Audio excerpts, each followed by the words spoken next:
वो हिस्से होते हैं कॉन्शियस माइंड और सबकॉन्शियस माइंड। कॉन्शियस माइंड दिमाग का वो हिस्सा है जिससे हम सोचते हैं, जबकि सबकॉन्शियस माइंड दिमाग का वो हिस्सा है जो भावनाओं, विचारों और यादों का भंडार है। सबकॉन्शियस माइंड के पास बहुत कुछ कर सकने की काबिलियत है, लेकिन हम में से बहुत से लोगों को इसके बारे में नहीं पता है। सबकॉन्शियस माइंड की मदद से हम अपने आप को रोगों से दूर रख सकते हैं। इसकी मदद से हम अपने सपनों को सच करके एक खुशहाल जिंदगी जी सकते हैं। यह किताब हमें बताती है कि हम अपने सबकॉन्शियस माइंड के किस तरह से इस्तेमाल कर सकते हैं और कैसे अपने अंदर छुपी हुई ताकत को बाहर लाकर अपनी जिंदगी को बेहतर कर सकते हैं। Vertical bar. हम जो भी सोचते हैं, हमारा सबकॉन्शियस माइंड वही मान लेता है। अगर किसी काम को करने से पहले हम ये सोचें कि हम वो काम कर लेंगे, तो हम उस काम को जरूर कर लेंगे। इसका उल्टा सोचने पर उल्टा ही होगा। इतिहास में बहुत से ऐसे लोग हुए जिन्होंने सबकॉन्शियस माइंड पर जीत हासिल कर बड़े बड़े काम किए हैं। इनमें से एक नाम है स्कॉटलैंड के surgeon doctor James S daily. Operation से पहले वे अपने मरीजों को यह यकीन दिलाते थे कि वे उन्हें जरूर ठीक कर देंगे। उनके मरीज इस बात को मान लेते थे, जिससे उनके सबकॉन्शियस माइंड पर असर पड़ता था और यही असर उनके शरीर पर भी देखने को मिलता था। सबकॉन्शियस माइंड की ताकत को समझने के लिए हम हिप्नोटिज्म का एग्जाम्पल ले सकते हैं। आपने देखा होगा कि कुछ जादूगर लोगों को हिप्नोटाइज करके उनसे कोई भी काम करवाते हैं। वे ऐसा इसलिए कर पाते हैं क्योंकि वे उनके कॉन्शियस माइंड को यकीन दिलाते हैं कि अब वे उनके वश में हैं। इसके बाद उनका सबकॉन्शियस माइंड इस बात को मान लेता है और वे वही काम करते हैं जो उनसे कहा जाता है। आप खुद अपने सबकॉन्शियस माइंड का इस्तेमाल कर इससे कुछ भी करवा सकते हैं। आप जो भी काम करना चाहते हैं, सबसे पहले अपने आप को यकीन दिलाइए कि आप वो काम कर सकते हैं। इसके बाद बचा हुआ काम आपका सबकॉन्शियस माइंड कर देगा। एक बार एक राजा थे। उनके पास एक जादुई तलवार थी। उस तलवार को लेकर वे जब भी किसी से युद्ध करने जाते तो जीत कर ही वापस आते थे। एक दिन उनकी वो तलवार खो गई और वे निराश हो गए। उन्हें लगा कि अब वे कोई भी युद्ध नहीं जीत पाएंगे और अपनी प्रजा की हिफाजत नहीं कर पाएंगे। उन्होंने अपने मंत्रियों को बुलाया और कहा कि जो भी उस तलवार को ढूंढ कर लाएगा उसे इनाम दिया जाएगा। 2 दिन के बाद उनके एक मंत्री ने वो तलवार उन्हें ढूंढ कर दे दी। अब राजा फिर से सभी युद्ध जीतने लगा। 5 साल बाद राजा के एक मंत्री ने उन्हें बताया कि वो तलवार नकली है। असली तलवार तो तहखाने में मिली। अगर वो तलवार नकली थी तो राजा नकली तलवार से सभी युद्ध कैसे जीत पाए? जादू तलवार में नहीं था, उनके सबकॉन्शियस माइंड में था। जब वे सोचते थे कि तलवार के होने से वे सभी युद्ध जीत जाएंगे, तो वे जीत कर ही वापस आते थे। इस तरह आप अपने सबकॉन्शियस माइंड को कुछ भी यकीन दिलवाकर उसे हकीकत में बदल सकते हैं। एक लड़के की बड़ी ख्वाहिश थी कि वो एक बैट्समैन बनकर स्टेडियम में क्रिकेट खेले। हर रात सोने से पहले वो सोचता था कि वो एक दिन बहुत बड़ा बैट्समैन बनेगा। वो एक मिडिल क्लास फैमिली का लड़का था जिसके परिवार वालों की सोच थी कि उसे पढ़ लिख कर एक अच्छी नौकरी करनी चाहिए। लेकिन फिर वो हर रात अपने आप को स्टेडियम के बीच खड़ा हुआ देखता था। आज उस लड़के को हम सचिन तेंदुलकर के नाम से जानते हैं। अपने सपनों के बारे में हर रोज सोचकर हम उसे हकीकत में बदल सकते हैं। सफलता पाने के लिए सफलता के बारे में सोचते रहना और पॉजिटिव सोच रखना ही काफी है। अपनी सोच अच्छी रखने का एक तरीका है कि आप जलन करना छोड़ दीजिए। अगर आप किसी से जलन करेंगे तो आपको लगेगा कि वो आपसे आगे है और अंदर ही अंदर आप अपने आप को छोटा समझने लगेंगे। इसलिए आप इसका उल्टा सोचिए। आप सोचिए कि सभी लोग आगे बढ़े और तरक्की करें। दूसरों के बारे में अच्छा सोचने से आप खुद के बारे में भी अच्छा सोच पाएंगे और अपने सबकॉन्शियस माइंड को यकीन दिला पाएंगे कि आप सफलता हासिल कर सकते हैं। एग्जाम्पल के लिए आप एक फार्मासिस्ट को ले लीजिए जो अपने काम से बहुत प्यार करता था और खुद की एक दवाई की दुकान खोलना चाहता था, लेकिन पैसे ना होने की वजह से वो ऐसा नहीं कर पा रहा था। एक दिन वो एक चेन स्टोर में काम करने चला गया और खूब मेहनत से काम करने लगा।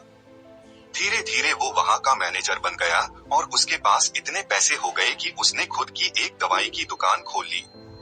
क्या आप कभी कभी तय नहीं कर पाते कि आपको कोई काम करना चाहिए या नहीं?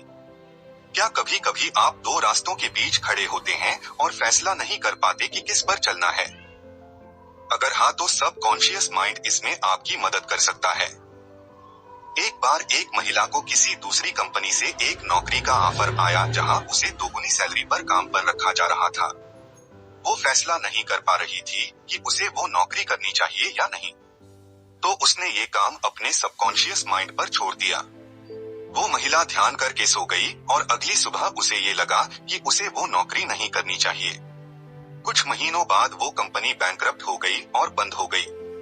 इस तरह से आपका सबकॉन्शियस माइंड आपको सही रास्ता दिखा सकता है। सबकॉन्शियस माइंड से आप अपने लिए एक अच्छा पार्टनर भी ढूंढ सकते हैं। आपका सबकॉन्शियस माइंड ये फैसला लेने में भी आपकी काफी हद तक मदद कर सकता है। आप अपने मनचाहे पार्टनर की खूबियों के बारे में सोचते रहिए। आपका जो पार्टनर होगा, फिर आप देखेंगे उसमें वो बहुत सारी खूबियां हैं जो आपने पहले ही सोची थी। वर्टिकल बात, अगर हम अपने अंदर से नेगेटिव सोच को निकाल दें तो हम आसानी से खुशी पा सकते हैं।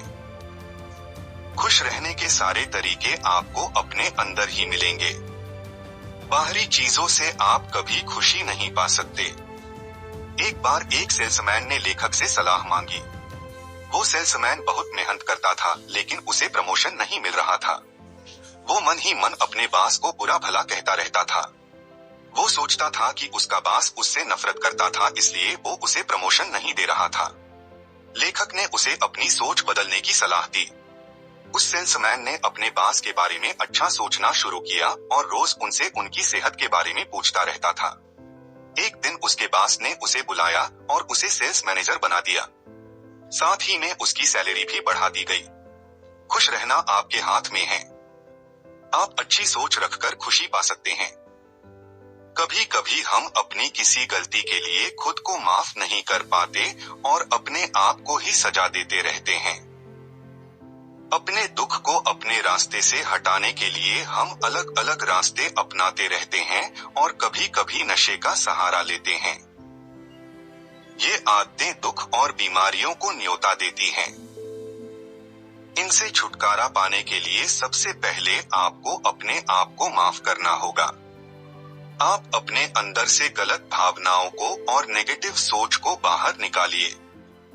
धीरे धीरे आप देखेंगे कि आप अपने दुख से आजादी पा रहे हैं और एक अच्छी जिंदगी की तरफ बढ़ रहे हैं। आपने जिंदगी में जो कुछ भी चाहा है वो आपको डर के उस पार मिल जाएगा। डर सिर्फ एक भ्रम है जो आपको सच्चाई नहीं देखने देती। एक बार एक आदमी की सीए की परीक्षा थी। परीक्षा के 25 दिन पहले वो बहुत डरने लगा कि अगर वो फेल हो गया तो क्या होगा। उसे डर लगने लगा कि अगर वो फेल हो गया तो लोग उसके बारे में क्या सोचेंगे। इसी डर की वजह से उसने फैसला किया कि वो परीक्षा नहीं देगा। इस पर उसके पिता ने उसे बहुत समझाया। उन्होंने कहा कि अगर वो परीक्षा दे देगा तो कम से कम वो कोशिश तो करेगा।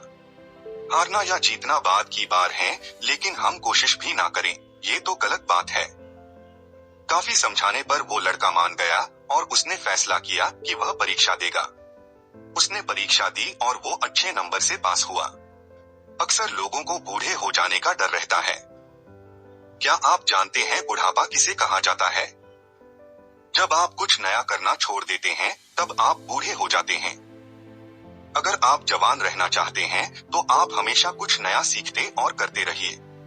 कुछ लोग रिटायर होने के बाद घर पर बैठ जाते हैं और अपने मरने का इंतजार करने लगते हैं। उनके हिसाब से अब उनकी जिंदगी में कुछ नहीं रह गया। उनके शरीर की ताकत खत्म हो गई है और अब बस घर पर बैठकर सोना और आराम करना ही उनकी जिंदगी का मकसद रह गया।